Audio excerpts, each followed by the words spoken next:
জানো অর্জুন, আমার মায়া দৈবিক, আমার মায়াকে কেউ অতিক্রম করতে পারে, নিজের ইচ্ছার দ্বারা আমার মায়াকে অতিক্রম করতে পারে। যদি আমার মায়াকে অতিক্রম করতে হয় তাহলে আমার সাথে যুক্ত হবে। মা মেয়ের প্রবর্তনকে যে আমার শরণাগত হয়, আমার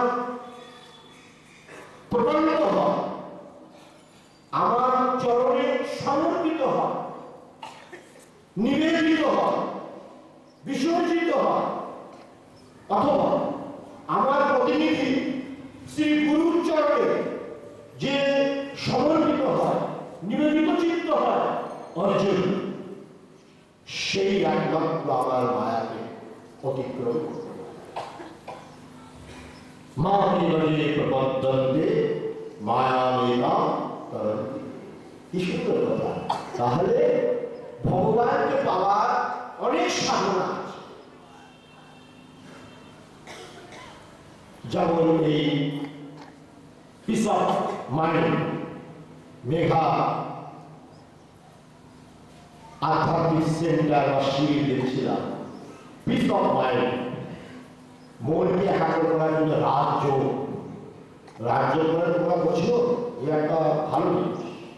ঈশ্বরকে আস্বাদন করার জন্য যতক্ষণ ইন্দ্রিয় শিথিল না হবে, ব্যায়ামের দ্বারা, সাধনার দ্বারা ইন্দ্রিয়কে শিথিল ভগবতী করতে পারে, তবেই ঈশ্বরকে পাওয়া যায়। আর একটা বৃদ্ধি রবি শঙ্কর, এরা সকলেই গোবিন্দের কাছে পৌঁছানোর চেষ্টা করছে।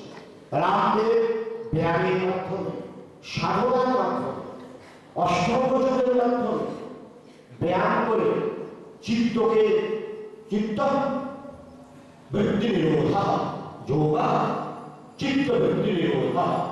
আমাদের সকলকে যোগী করতে হবে, চিত্ত বৃদ্ধিকে এক জায়গায় কনসেন্ট্রেট, তবেই ঈশ্বরকে লাভ করা। বিভিন্ন সম্প্রদায় যেমন মেধা, সে আধ্যাত্মিক শিবির, art of living, peace of mind, Brahmakumari বা আরো যেসব হরিদেব সম্প্রদায়, এইসব সম্প্রদায়, বিভিন্ন সম্প্রদায়ের দ্বারা মনটাকে কৃষ্ণচরণে নিয়ে যাওয়ার জন্য এরা চেষ্টা করছে।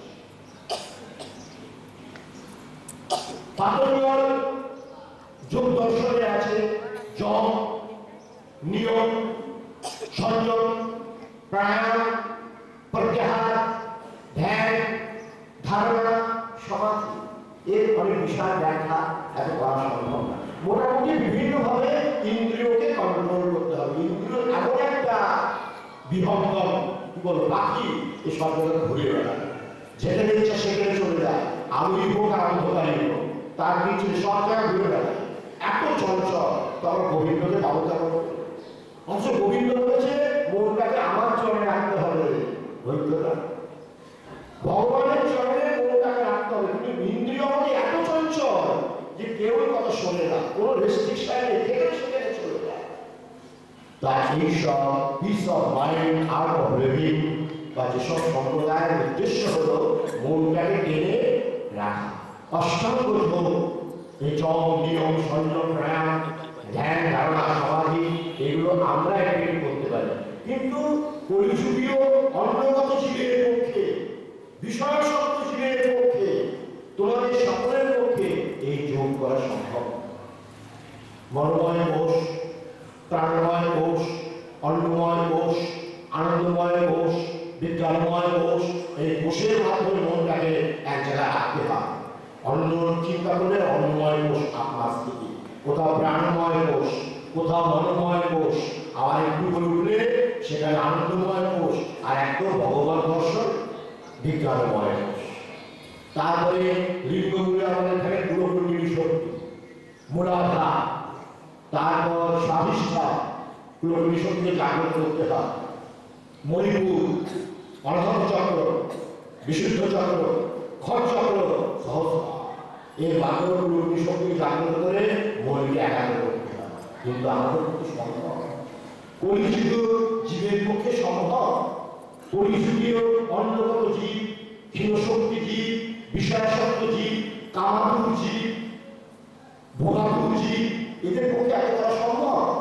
কোনোভাবেই সম্ভব না। এই জন্য আমাদের ভাগবত দাস বলেছেন, ঋষিগণ বলেছেন, মহাপুরুষগণ বলেছেন, আর কিছু চাই না। হরে নাম হরে নাম হরে নাম কেবলম কলম নাস্তেব নাস্তেব নাস্তেব কিরণা। বৃহৎ নারদীয় পুরাণ বলছে হরে নাম ভগবানের নাম করো। গুরুদেব যে তোমাকে সাধনা দিয়েছে নিত্য নিরন্তর করতে থাকো। ইন্দ্রিয় আপনি আর কন্ট্রোল হয়ে যাবে, মন আপনি আর সংযত হয়ে যাবে, আর হৃদয় মন্দিরে সিংহাসনে বিরাজিত গুরু গোবিন্দের দর্শন হবে। এর জন্য আয়াম, ব্যায়াম, প্রাণায়াম, অষ্টাঙ্গ যোগ, প্রাণায়াম, তারপরে ক্রিয়া, পিঙ্গলা, সুষুম্না, এইসব নারী সঞ্চালন, তারপরে পুরোপুরি শক্তি জাগরণ, এসব কিছু প্রয়োজন। একমাত্র ভগবানের নাম উঠতে বসতে চলতে ফিরতে মাঠে ঘাটে বাসে আপদে বিপদে সম্পদে সুচি অসুচি যে কোনো অবস্থায় ভগবানের নাম জপ করো না কেন, ধীরে ধীরে মন কন্ট্রোল, যেটা ভগবান বারবার গীতায় বলছে সংযমেন্দ্রিয়গ্রামম সর্বত্র সমবুদ্ধয়ঃ তে প্রাপ্নুবন্তি মামেব সর্বভূতহিতে রতা। ভগবান দিয়ে পায় না, পাবে না কেন? নিজেই বলছে পাওয়া যায়, কিন্তু ইন্দ্রিয়কে সংযম করতে, ইন্দ্রিয়কে সংযম করতে গেলে শাস্ত্রে এত নিয়ম আছে যে নিয়ম আমরা জানি তোমাদের পক্ষে প্রথমই সম্ভব। ভগবান গীতায় বলেছেন যুক্ত আহার বিহারস্য যুক্ত চেষ্টস্য কর্মসু যুক্ত সমরাবোধস্য যোগভবতি দুঃখঃ যোগভবতি দুঃখঃ। অর্জুন যোগী হও, তুমি যোগী হও। আহার সংযম, বিহার সংযম, গমন সংযম, দর্শন সংযম, প্রাণ সংযম, ঠিকানা সংযম, এত সম্ভব? রাত্রে মাছ না খেলে আমার ঘুম হয় না, এত সম্ভব এত কিছু করা? এই জন্য সব ছাড়ো। অর্জুন তুমি যোগী হও। অর্জুনও কিন্তু গৃহস্থী ছিল তোমাদের মতো, তার পৃথিবীকে বলছি, তবে সে তোমার মতো গৃহী, কিন্তু তার মনটা কৃষ্ণচরণ। গৃহী হও আর আমাদের মতো জটাধারী সন্ন্যাসী হও। ভগবানকে তোমরা পাবে, ভগবানকে জটাধারী সন্ন্যাসী পাবে, আমাদের কোনো মানে নেই। আমাদের মতো সন্ন্যাসী হতে আমি ভগবানকে পেতে গেলে এমন কোনো কোথাও শাস্ত্রে লেখা নেই। আর আমরাও গুরুদেবের আদেশে এই রাস্তায় আছি জীবের কল্যাণের জন্য। তোমরা যারা সংসারী হয়েছ, স্ত্রী পুত্র নিয়েছ, তারাও ভগবানকে পাবে। রামদাস কাঠিয়ারা বলতেন গৃহস্থ আশ্রম আর সন্ন্যাস আশ্রম ভগবত প্রাপ্তি বিষয়ে এক অধিকার। গৃহস্থরাও পাবে, আবার আমাদের মতো জটাধারী সাধুরাও পাবে, কিন্তু একটা পার্থক্য করে আমাদের দ্বারা জগতের অনেক কল্যাণ সাধিত হবে, সেটা তোমাদের দ্বারা। কিন্তু ভগবত দর্শন অবশ্য হবে। আমাদের জীবনের লক্ষ্য একমাত্র গোবিন্দকে পাওয়া। সুতরাং সংসারে যারা এসে গেছো, এই সংসারের মধ্যে থেকেও হাত মে কাম আর মুখ মে রাম। শ্রী চৈতন্য মহাপ্রভু বলছেন নাম নাম কারি বহুধা নিজ সর্বশক্তি স্তোত্রার্পিতানিয়মিত শরণেন কালঃ এতাদৃশী তব কৃপা ভগবন মমাপি দুর্দৈব বিদ্বিষমঃ জনিনানুরাগঃ। শিক্ষাষ্টক চৈতন্য মহাপ্রভু যে উপদেশ দিয়ে গিয়েছে, কোন আচার্যদের সচরাচর এরকম মর্মহক উপদেশ কলিযুগীয় জীবের পক্ষে যে রাস্তা তিনি প্রদর্শন করে গেছেন, এ অনুপম রাস্তা। এটা কোনো ভাষার দ্বারা ব্যাখ্যা করে। আর একটা তিনি বলছেন আরাধ্য ভগবান গজেন্দ্র কামল তদ্ধাম বৃন্দাবন রম্যাকাশ উপাসনা প্রজবতু বর্গে গজা কল্পিতা শ্রীমদ্ ভাগবতম প্রমাণমমলম প্রেমপবরথো মহান শ্রী চৈতন্য মহাপ্রভোর মতমিদম তদ্গ্রহো নামলঃ। কি সুন্দর কথা!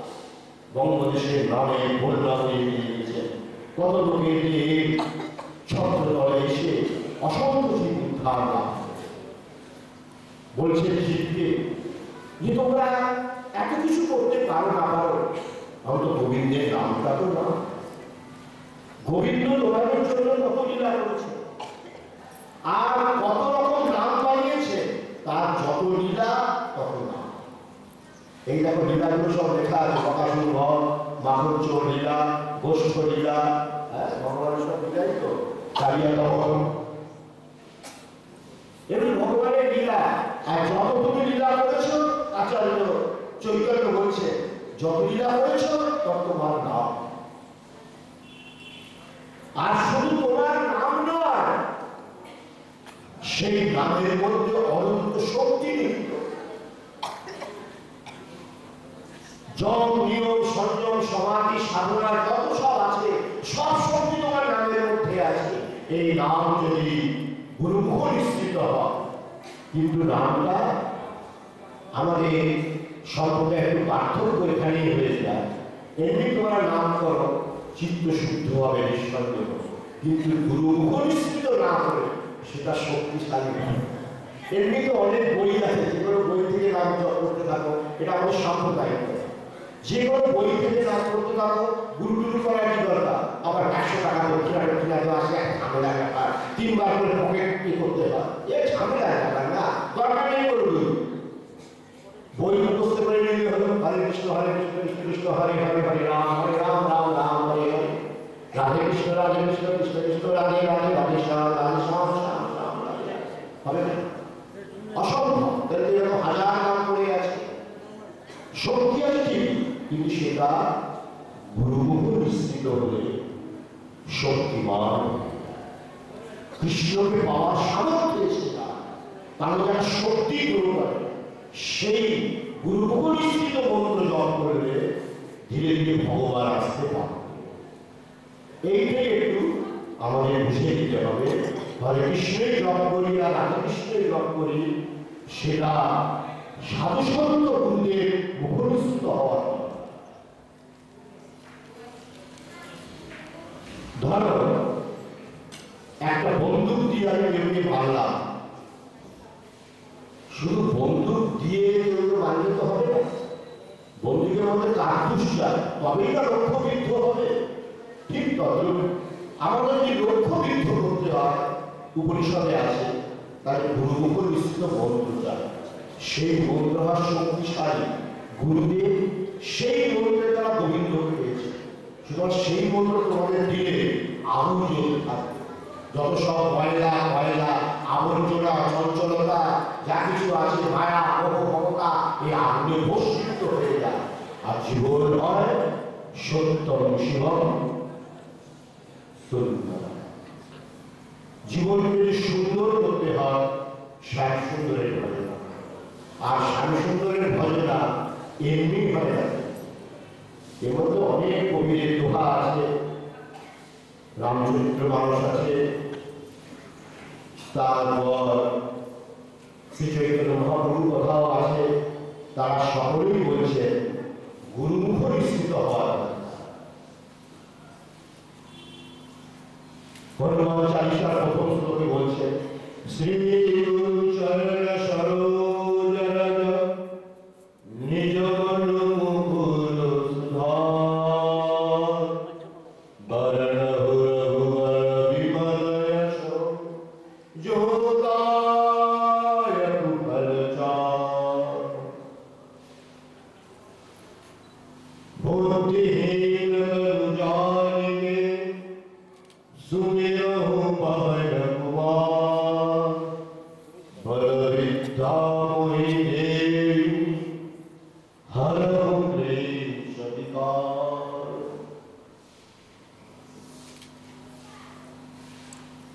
हनुमान चालीसा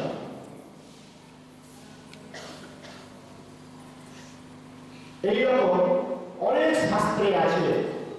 কবিজি বলছে, গুরু গোবিন্দ বহু খড়ে হ্যায় কিত কো লখু পায়, বলিহারি গুরু জি কি জো গোবিন্দ দিও বিরায়। শ্রী চৈতন্য মহাপ্রভু বলছে, চেতো দর্পণ মার্জনম ভবা দাবাগ্নি নির্বাপণম, श्रेयःवैतमस्तु विफलं विद्यावतु जीवनं सर्वा पूर्णामृतस्वादनं पूर्णामृतं वितरणं पूर्णामृतस्वादनं सर्वात्मश्रवणं परं दिगणते श्रीकृष्ण संकीर्तनम्। भगवाনের नाम जप করলে চিত্তরূপী যে আয়না এটা পরিষ্কার হয়ে যায়। কবিজি বলছেন গুরু গোবিন্দ দুইজন দাঁড়িয়ে আছেন, কাকে আগে প্রণাম করবে? কবিজি বিধান দিচ্ছেন আগে গুরুদেবকে প্রণাম করো। গুরুদেবকে প্রণাম না করলে আগে যদি গোবিন্দকে প্রণাম করো সমস্ত তপস্যা অরণ্য রোদনের মধ্যে বিভাগ, অর্থাৎ আগে গুরুকে প্রণাম করতে হয়, তবে গোবিন্দ প্রণাম স্বীকার করে, গুরুর মাধ্যমে তিনি করে। তুলসীদাস মহারাজ রামচরিত্র মানসে বলছেন শ্রী গুরু চরণ সরোজ মনরূপী চিত্ত, মানে মন অথবা চিত্ত একই জিনিস। মনরূপী চিত্তরূপী আয়নাকে যদি পরিষ্কার করতে হয় গুরুদেবের চরণ রস দান, গুরুদেবের কৃপারূপী চরণ রসের দ্বারা, ধ্যানের দ্বারা মনরূপী আয়না পরিষ্কার হয়। আর মনরূপী আয়না পরিষ্কার না হলে সে কৃষ্ণ ছবি সে কোনদিন দর্শন করতে পারবে। তাই বলছে তুলসীদাস হনুমান চালিসার প্রথম শ্লোকে শ্রী গুরু চরণ সরোজ রজ, তারপর নিজ মনু, মনু মানে মন, মুকুরু মানে আয়না, মনরূপী আয়নাকে পরিষ্কার। যখন তোমরা আয়নাতে মুখ দেখো, এই তোমাদের সুন্দর মুখটা যেটাকে স্নো পাউডার বলে, শ্যাম্পু লিপস্টিক দিয়ে ভর্তি, সেই যে মুখটা কি দেখা যায়? অনেক সময় বাথরুমে জল পড়ে যায়, কারণ কারণ জায়গাটা হয়ে যায়, ওটা ভিজে কাপড়া দিয়ে একটু আমরা পুষিয়ে দিই, সুন্দর করে পুষিয়ে দিই, তারপরে সুন্দর মুখখানা দেখা যায়। বা ওই সব দেখে আমরা শরীরে শৃঙ্গার করি, ঠিক তত যদি আমাদের শৃঙ্গার করতে হয়, অর্থাৎ আত্মা পরমাত্মার মিলনে যেতে হয়, সমাধিতে থাকতে হয়, সেই শ্যাম সুন্দরের চরণে সমর্পিত হতে হয়, এই জন্য আমাদের শৃঙ্গার। সে স্নো বলো, লিপস্টিক বলো, শ্যাম্পু বলো, আর বডি ওয়েল বলো, যাই বলা হোক না, এটা আমাদের শৃঙ্গার। শ্যাম সুন্দরকে হৃদয়ের মধ্যে রাখা, হৃদয়ের সিংহাসনে তাকে বিরাজমান করা, জীবন সার্থক হয়ে যায়। বহু জন্মের সৌভাগ্য ফলে এই মানব জন্ম পেয়েছে। আর সেখানে একবার ছেলে মেয়েকে বসিয়ে রাখবে, গোবিন্দকে যদি না বসায়, তাহলে এরকম শৃঙ্গার ধিক্কার ধিক্কার ধিক্কার। সারা জীবন আমরা ঘুরে চিন্তা করে স্বামী